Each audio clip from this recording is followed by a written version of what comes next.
Sungguh-sungguh Allah sangat ridho ketika seorang hamba itu makan makan ketika sesuap nasi dia muji Allah, ketika minum seteguk nasi dia muji Allah. Itu kalau orang diridhoni Allah itu wali betul. Itu untuk jadi wali itu gampang, kamu makan ridho, kamu nginjak buminya Allah ridho seneng, kamu hidup keseharian aman seneng. Nah ini supaya sampean kita semua ngaji betapa panduan Rasulullah untuk menggapai ridho Allah itu banyak yang keseharian sekali. Saking kesehariannya banyak dalam hadis dan itu sahih. Nabi menyebut hal-hal yang keseharian. Hatta ma tas'alu fi fimra'atika, kamu punya uang kemudian istri kamu bisa makan itu ibadah. Bahkan sebagian ibadah itu dicontohkan Nabi yang akhirnya diprotes sahabat. Yaitu wa fi buti ahadikum sedekah, kamu menggauli istri kamu itu ya sedekah. Sampai sahabat bilang yang benar ya Rasulullah. Ayati ahaduna syahwatahu wa huwa lahu ajrun. Masa urusan biologis, urusan syahwat kemudian dia dapat pahala.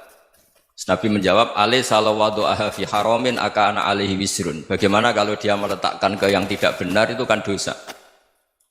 Nah, hal-hal seperti ini yang saya ingin teman-teman semua.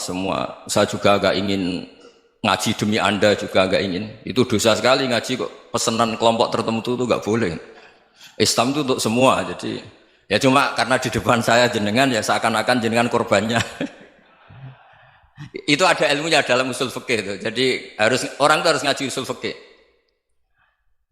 Nama yang disebut, mungkin Mas Sufyan masih ingat zaman ngaji usul fikih. Nama yang disebut itu tidak jaminan sebagai prioritas perintah. Jadi misalnya gini, kebetulan yang di depan Nabi itu Abu Dzar. Nabi ya bilang, ya Abu Dzarin ini uhibbuka misalnya, atau ya Mu'ad ini uhibbuka, atau ya Abu Hurairah ini uhibbuka misalnya. Banyaklah riwayat yang Nabi nyebut ya Abu Dzarin, ya Mu'ad, ya Abu Hurairah. Kemudian misalnya Nabi meneruskan khitab, ini uhibbuka, saya mencintai kamu, fakul dubur sholatin, atau sebagian riwayat disebut fala tada'anna dubura kulli sholatin, Allahumma inni ala dzikrika wa syukrika wa husni ibadatik. Saya mencintai kamu, siapa saja, Mu'ad bisa, Abu Dzar bisa siapa. Saya mencintai kamu, mohon kalau habis sholat kamu jangan lupa wiridan Allahumma inni ala dzikrika wa syukrika wa husni ibadatik. Ya Allah, tolong kami permudah supaya mudah ingat Engkau. Anda tidak bisa mentang-mentang, wong nama saya Parmin, nama saya Purnomo, itu yang diperintahkan Mu'ad misalnya. Jadi yang disebut satu, tapi khitab itu untuk siapa saja. Saya teruskan ya. Jadi saya mohon semua kita melakukan kebaikan itu, kalau dalam kaidah fikih disebut al yakin la yuzalu bisyak. Banyak kebaikan yang kebenarannya itu 100%. Tidak punya efek samping ke pihak lain, ke kelompok lain, ke komunitas lain. Itu tadi misalnya Anda makan, dan itu murah sekali, hanya butuh satu piring. Setiap punyaan kamu muji Allah, setiap minum kamu muji Allah. Itu redaksinya Rasulullah SAW disebut, Allah sangat ridho ketika seorang hamba makan, kemudian dia memuji Allah. Atau minum, kemudian dia muji Allah. Logikanya gampang, negara seperti ini yang kamu harapkan bentuknya kayak apa, mertua, ipar, komunitas, tetangga, itu nyata terjadi itu kan belum pasti. Sementara yang mesti terjadi adalah kamu butuh makan, kalau tidak mati. Butuh minum, kalau tidak mati. Butuh bumi yang nyaman ditempati, kalau tidak kita juga mati. Sebab itu Allah kalau menyebut nikmatnya itu hal-hal yang keseharian. Alladzi at'amahum min ju'. Allah itu siapa? Allah itu yang menciptakan kamu bisa makan. Tidak berlebihan, Allah itu yang menciptakan kondisi sosial itu ideal. Zaman Nabi itu ya ada orang munafik. Orang-orang pilihan Allah itu juga diuji orang sekelilingnya yang macam-macam. Semua diuji sesuai konteks zaman dan waktu. Nah, tapi ada ibadah-ibadah yang selalu disarankan Nabi. Sampai Nabi itu pernah ditanya, ayul islami khairun ya Rasulullah, Islam terbaik itu gimana? Jawaban Nabi itu unik. It'amut to'am, Islam terbaik itu ya makan-makan, yang santai-santai. Ketika Allah menyebut beberapa kebaikan, falak tahamal aqobah, wa ma adrokan apa? Mal aqobah. Terusannya apa? Fakku rokobah. Terusannya apa? Au it'amun fiyaumin di masubah. Ya itu acara makan-makan itu juga Islam. Kenapa? Ya bayangkan kalau tidak ada makanan, kita mati kan? Kondisi sosial tidak ideal itu Anda masih gak apa-apa, tapi kalau Anda tidak makan, Anda tidak minum, Kamu punya istri cerewet masih bisa hidup, punya mertua cerewet masih bisa hidup. Tapi kalau tidak makan bisa mati. Berarti penting mana istri sama makan? Penting mana? Makan. Semoga istri Anda dengar, nanti kamu disuruh makan tapi pulang deh. Itu kalau dibahasakan makan masih memahami. Penting mana nasi satu piring dengan istri. Nggak ada nasi mati, nggak ada istri belum mati. Penting mana? Gak berani jawab kan? Nah, ternyata Anda ada garang kan di depan istri. Jadi saya mohonlah, mungkin Mas Sufyan Sauri tadi yang bisa bantulah. Teman-teman tuh ngaji yang keseharian saja. Karena kita nyari ridha Allah itu berdasar firman Allah. Dan firman Allah itu menyebut keseharian tuh riang, gampang. Yaitu tadi misalnya wa min ayatihi manamukum bil laili wan nahar. Termasuk ayat-ayat Allah itu kamu tidur. Maka dulu itu ada guyonan, ada tokoh Mu'tazilah, kelompok dalam Islam yang berpikir manusia itu bisa menentukan ikhtiarnya sendiri. Karena saya bisa duduk, ingin berdiri, berdiri. Karena kelompok ini nggak terima kalau semua kehendak Allah, nanti bagaimana kalau semua kehendak Allah kok ada hisab ya, ada sanksi. Lucunya itu dia akhirnya, ini cerita ya, mencintai seorang perempuan, cantik sekali. Dan itu dia menjadi ahli sunnah itu oleh hal-hal yang sepele. Karena istrinya cantik, ya namanya suami istri hubungan intim. Terus ditanya, Mas, masih ingin lagi?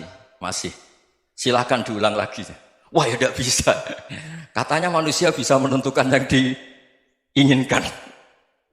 Itu tobat itu. Itu nggak bisa ditobatkan Mas Sufyan Ats-Tsauri. Orang cantik yang mudah nobatkan orang itu orang cantik. Segampang itu. Akhirnya kita tahu, makanya kalau dalam kitab Hikam itu disebut al-aqil mayyakul madza yaf'alu wa hubi wal ghafil mayyakul madza af'al. Orang yang punya akal karena sadar ini wilayah Allah, semua milik Tuhan. Itu dia tiap hari berpikir, besok Allah akan melakukan apa terhadap dunia ini. Kamu merencanakan sesuatu mau plesir, ternyata gempa.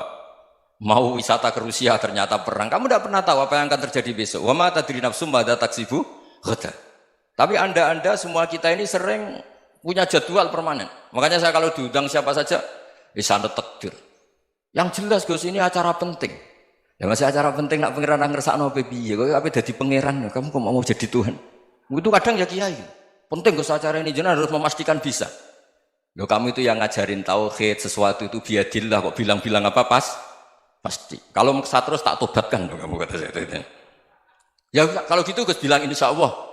Wah itu hati saya, fisik saya, roh saya sudah bilang insya Allah. Tidak usah kamu latih kata saya. Nah hal-hal tauhid keseharian itu gampang sebetulnya. Wal ghafil yaqulu madza af'al. Tapi orang yang lupa Allah dia setiap hari bilang besok apa? Kita bisa melakukan apa? Seakan-akan dia itu aktor, dia penting, dia subjek permanen, dia. Padahal kita ini hanya objek kehendak Allah Subhanahu wa taala. Karena kita yakin sesuatu yang terjadi di alam raya ini kita tidak bisa apa-apa. Makanya saya sering ngaji, sering bilang saya, ketika Anda mensifati Allah, Dia yang menghidupkan. Sudah itu tanamkan sehingga ketika kita mati santai saja. Kenapa santai? Allah punya cara menghidupkan kita. Zaman kita hidup juga gak tahu caranya ngelola jantung, ngelola paru-paru.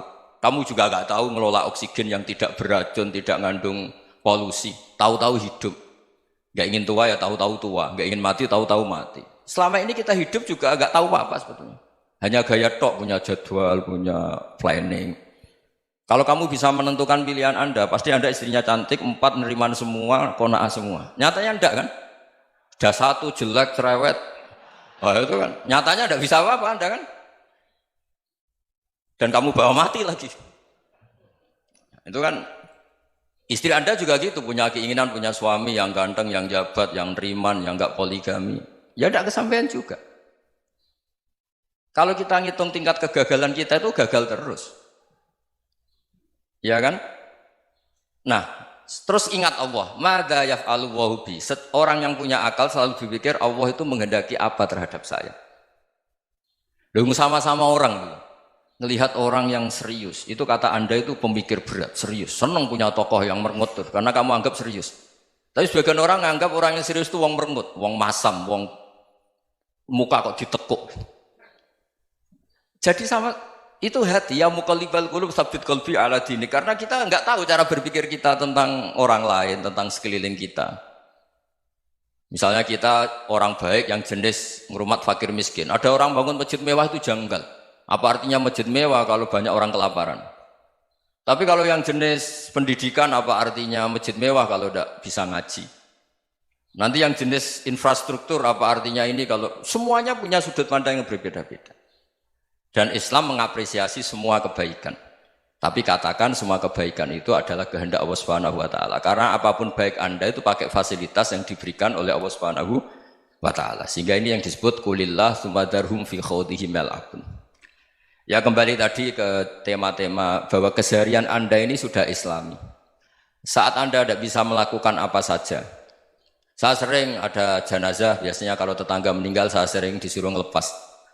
Saya bilang orang ini baik karena sering ngelamun di rumah, sering nganggur di rumah. Ditanya sama anaknya, kenapa Gus nganggur baik? Ya kalau dia nganggur artinya juga agak berbuat sesuatu yang maksiat kan? Ya kan? Orang nganggur di rumahnya ya tidak bunuh orang, tidak maling, tidak korupsi, ya namanya nganggur di rumah. Lah cuma istri cara pandang nganggur gak menghasilkan uang itu. Tapi juga gak menghasilkan kriminal kan? Jadi sebenarnya Islam itu makanya kalau sampai ngaji usul fikih itu ada kitab usul fikih namanya Lubul Usul, itu terkenal sekali di pesantren itu. Itu kalau ngapresiasi keseharian itu luar biasa. Izma min mubahin illa wa yatahaqqaqu bihi tarku haramimma. Karena keseharian yang mubah saat Anda lakukan itu ada kehebatan yang luar biasa, yaitu meninggalkan haram. Makanya dulu banyak orang-orang alim ketemu temannya itu guyon sampai semalaman. Itu biasanya yang semangat Islam itu kiai kok tidak tahajud, kiai kok tidak witir. Orang yang sedang mapan uangnya banyak, malam itu tidak kelayaban itu sudah luar biasa. Melawan nafsu supaya tidak maksiat itu sudah luar biasa. Supaya lupa guyon sama temannya semalaman sampai subuh. Gejlok-gejlokan ngenang zaman miskin, zaman kuliah nggak jelas, zaman apa. Melihatnya jangan takut tahajud. Seperti ini meninggalkan tahajud, tapi meninggalnya ini talqul muharramat. Jadi kayak apa hebatnya? Sehingga Imam Ghazali punya riwayat yang agak unik. Hatta takuna ibadatu akhiri hadil ummah iku an-naum. Sehingga suatu saat ibadah terbaik umat ini itu tidur. Itu kan riwayat kontroversi. Ketika Imam Ghazali tanya, kenapa iya? Kenapa kamu mulai keluar dari rumah itu sudah banyak maksiat? Melihat perempuan yang enggak mahram, melihat fenomena. Tapi kalau kamu tidur itu enggak melihat apa-apa. Tapi juga kamu jangan menganggap tidur itu ibadah betul. Saatnya melakukan fardhu ain malah masih tidur. Tapi itu sudut pandang yang menjadikan kita Islam itu gampang. Jadi saat Anda tidak bisa aktivitas apa-apa, misalnya ada beberapa orang yang lumpuh. Lumpuh itu memang nggak bisa Jumatan, nggak bisa ibadah, tapi dia juga nggak bisa maksiat. Tidur itu memang Anda saat itu tidak bisa tahajud, tidak bisa witir, tapi saat itu ada zina, ada maling, tidak gosipkan orang, tidak bully orang, tidak menanamkan kebencian, tidak hasud. Sehingga tidur menurut Allah Ta'ala wa min ayatihi manamukum billaili apa? Wan-nahar. Karena di tidur itu selain ada unsur istirahat, jaga kestamina, juga ada unsur meninggalkan beberapa keburukan. Nah saya mohon ibadah yang keseharian ini kita jaga. Supaya kita semua baca ayat itu fasih. Fasih itu tertanam di hati. Allah itu siapa? Alladzi at'amahum min ju'i wa amanahum min khauf. Dan Allah kalau cerita di Quran itu anna sababnal ma'a sabba tsumma syaqqaqnal ardha wa syaqqa fa ambatna fiha habba wa inaba wa qadba wa zaituna wa nakhla wa hada'iqa hulba. Kamu tahu saya ini siapa kata Allah? Saya ini adalah Tuhan yang menurunkan air, kemudian ada tanaman banyak. Habba wa inaba wa qadba, ada zaitun, ada tin, kalau orang Jawa mungkin ada tela, ada padi, ada mangga, ada pisang. Sudah. Wa inaba wa zaituna wa nakhla wa hada'iqa hulba. Ada perkebunan yang lebat. Tujuannya apa? Mata Allahkum, silahkan kamu pakai, kamu nikmati. Tapi karena kadang kita ini punya ide-ide besar. Tadi untuk syukur saja nunggu punya istri riman, rumah baik, tetangga baik, komunitas baik, semuanya baik baru syukur. Lama-lama nanti ada di surga, syukurnya nunggu surga paling kelas A. Itu sudah ada yang menghuni Rasulullah, kamu nggak boleh di situ. Masa untuk syukur saja? Repotnya Masya Allah.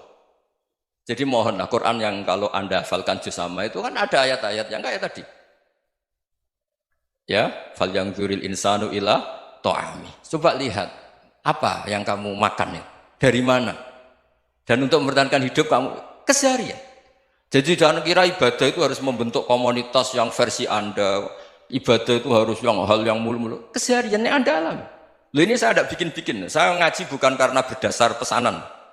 Itu ayat yang saya baca kan betul ada ayatnya kan. Fal yang dzuril insanu ila tu'ami anna sobabnal ma'a sobba thumma syaqaqnal ardo syaqqa fa ambasna fiha habba wa inaba wa qadba wa zaituna wa nakhla wa hada'iqa ghulba. Terusannya apa? Mata'al lakum, silakan kamu nikmati. Mata itu silakan kamu nikmati. Ya kayak sampean dikasih hidangan ya makan.